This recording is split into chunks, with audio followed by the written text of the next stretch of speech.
The movie for this chapter is called The Skeleton Strategic Plan, and I hope it will help you to develop a strategic plan which perfectly matches your company's needs. When people are first asked to develop a strategic plan, they raise questions such as this. What exactly is it? How do I start? Well, a good start is to read this book.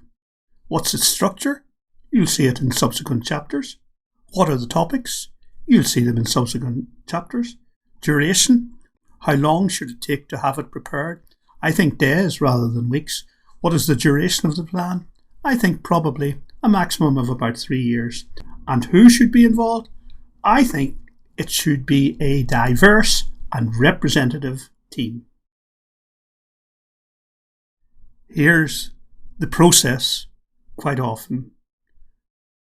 Start of the exercise, great enthusiasm right at the start, and then dedicated work by the team to assemble the plan, even more dedicated work to write it up into a final document, and then plop.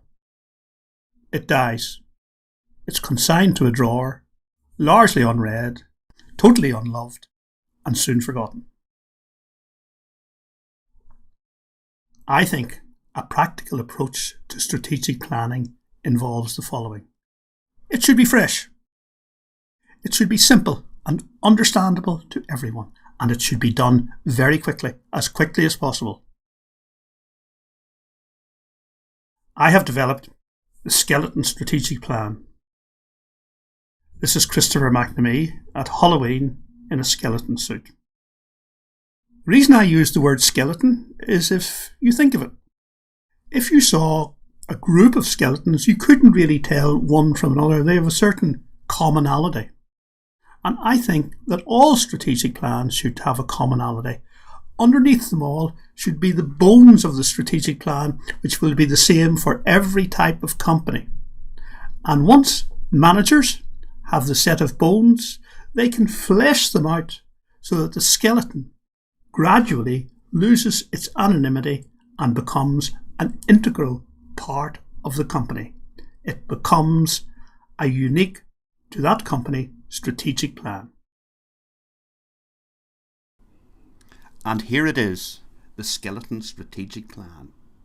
As you can see, it comprises two unequal sections, Section A and Section B. Let me give you some further information on each element.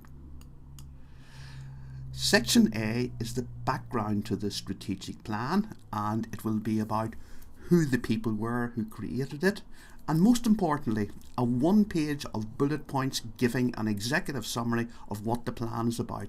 This is hugely important because it might be all that some people read.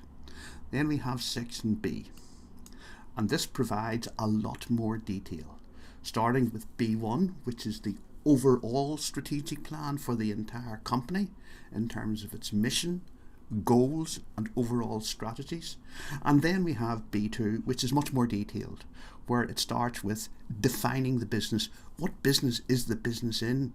Then product market portfolio to look at the balance of the different products within the businesses, and then the 4 drivers of strategy, the markets that the company addresses, the competition that it faces and will face, the quality of its leadership, and finally, how well it uses its assets, with particular attention being focused on fixed assets. Then we have forecasts about the future and the risks that different strategies will entail. And finally, we have implementation. And I consider that there's 2 types of implementation. There's incremental change, where the firm continues in the same manner in the next planning period as it did in the past. And then we have a different type of implementation, which is where there is strategic change, where everything changes in the firm and the whole thrust of the firm is different from the past.